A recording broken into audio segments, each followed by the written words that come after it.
नमस्कार दोस्तों, आज मैं आपको पथवारी माता और धर्मराज जी की कहानी सुनाने जा रही हूँ। एक समय की बात है, एक गांव में एक बुढ़िया रहती थी। उसके 4 बेटे और 4 बहुएं थीं और उसके पास 4 गायें भी थीं। एक बार जेठ का महीना आया तो बुढ़िया तीर्थ स्नान के लिए 1 महीने के लिए जाने लगी तो अपने बहुओं से बोली, तुम सब एक एक गाय ले लो।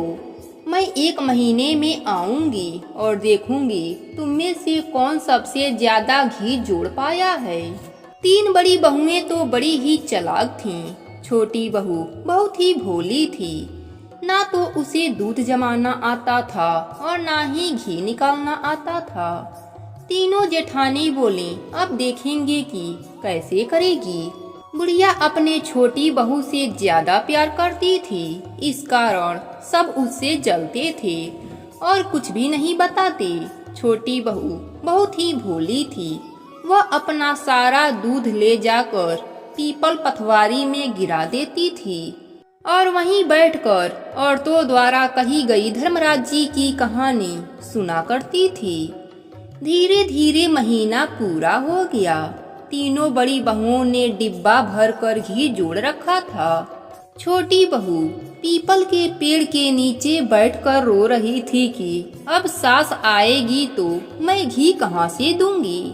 पथवारी माता और धर्मराज जी उसके निस्वार्थ भाव से प्रसन्न हुए और प्रकट होकर बोले, बेटी तू 4 कंकड़ ले जा और जाकर 4 डब्बे में डाल देना। उनका एक एक डब्बा घी से भरा होगा तो तेरा 4 डब्बा घी से भर जाएगा।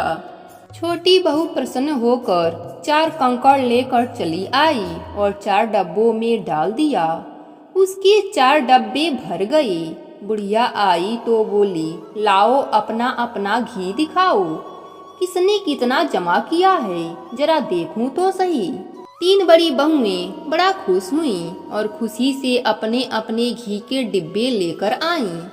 तीनों बहुएं अपने मन में सोच रही थीं कि छोटी को तो आज खूब डांट पड़ेगी। तब तक छोटी बहू 4 डिब्बे लेकर आई।